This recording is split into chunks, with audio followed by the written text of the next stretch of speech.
So the Fulani people have been known to be peaceful, abiding citizens. They live mostly the lives of herdsmen, living a life mostly isolated from the people. Then all of a sudden this Fulani farmers crisis and the clashes began to happen, and now it has taken a different dimension. In your opinion, what led us to where we are today regarding this Fulani? So this we have said this several times, different fora, and discussing with different media organizations. You see, Fulani, they are not known to be living in isolation. No, they were interacting, mingling with people. Only that they move around. They move from one place to the other. But wherever they went, you find they stayed within the neighborhood of the community, sometimes fertilize their farmlands and so on. So that's understanding. The female folk among them get to the market, sell milk and other things. So they interacted, they even intermarried and so on. You see, like you said, the community used to be peaceful, living through, like I said earlier, different ways of assisting one another.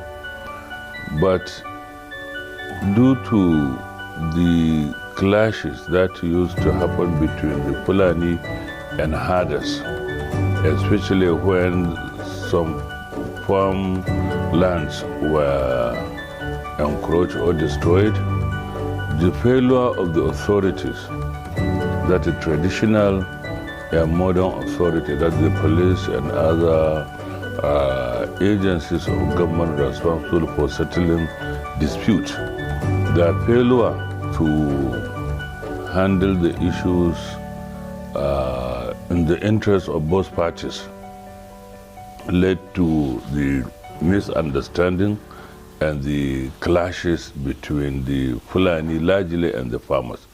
And this encroachment is as a result of the failure of also of the authority to ensure that their interest was really taken care of. That is, by providing them with enough grazing lands, by allowing them access roads with their livestock and so on. You know, farmers encroach most of this land, turn them into farmlands. You find the grazing area became farmlands. The roots, cattle roots that we used to have, which goes to very long distance from here up to Central Africa. Fulani could move freely with their livestock, but most part of this became farmlands. So they had difficulties in movement, they have difficulties in getting their livestock to graze and so on. So the encroachment, they became to some extent necessary. And they used to destroy the crops of the farmers before the end of the harvest and so on. So this brought about the clashes. And like I said, if authorities really took the issue and treated them well by settling the dispute and providing alternative and so on, the situation wouldn't have escalated into the way it did. But unfortunately, the authorities didn't. So they become enemies. Anywhere a Fulani man was sighted, be attacked and killed. So also the Fulanis had to relocate to the forest. Initially, majority of them were not criminals, were not stealing anything, did not even own firearms, because they moved to the forest in order to escape from the constant attack by the farmers. And you can as well understand the farmers have reason to protect their farmland, because that's their means of livelihood. You understand? If they allow the Fulani to destroy everything, it's like you destroying the livestock of the Fulanis. So both parties have reason to behave the way they behave. Personally, I blame the entire thing on the authorities, especially the traditional institutions that live with the people around, that can bring them to discuss and resolve the issue. So many of them were forced to get to the forest, and they started this. They felt the houses have no reason to own livestock.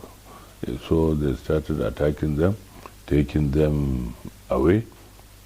And this, I can say in a nutshell, is the genesis of this crisis. But you know, when you stay with the criminals, you either become criminal or you have to pay for being protected by the criminals.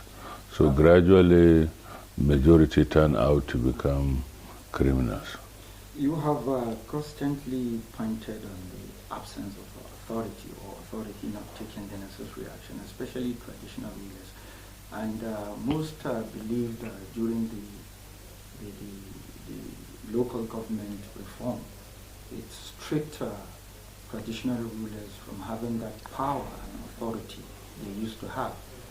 Before, mostly traditional rulers, they know everybody, they are in control, they are the authority there, and they lived with the Fulanis.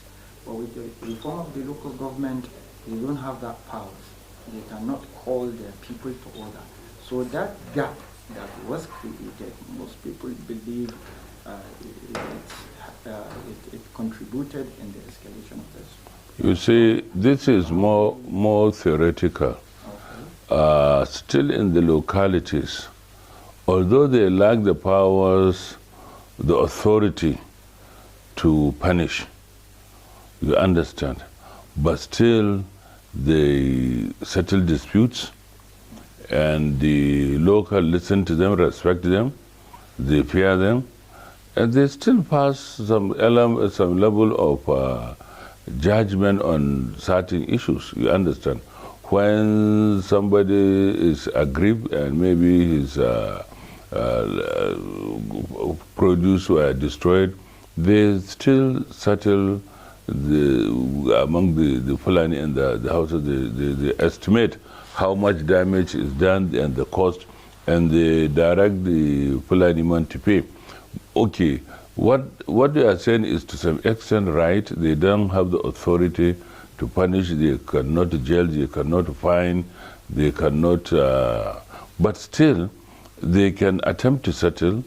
If they fail, they take them to the authority, that is the courts or the police and so on. You see, but like I said, the locals, they listen to them, they respect them, they accept most of the decisions they make in terms of dispute settlement. So still they could do something. And moreover, you know, among the Fulanis, they have the Ardos, those who represent them, who are also directly under the control of the traditional ruler of the area. So they could use them as the go-between, and the Fulani respect their leaders as their leaders, as their parents, and so on.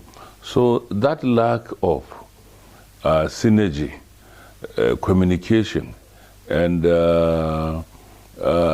seriousness on the part of the authority. When I say authority, I'm not blaming the traditional rulers alone.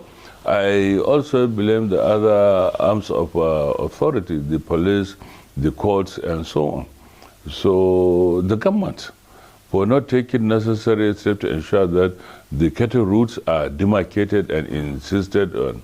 So also they provide them with grazing lands and so on. They provide pasture and other things. So when we say authority, we mean everybody who is supposed to, including the communities. The communities also should not be that selfish to encroach in what they know will affect the smooth movement of livestock across. Because if it is during rainy season, you can't move freely. You have to be on the main road. Otherwise, you cannot move the livestock from one place to the other, because everywhere is now a farmland.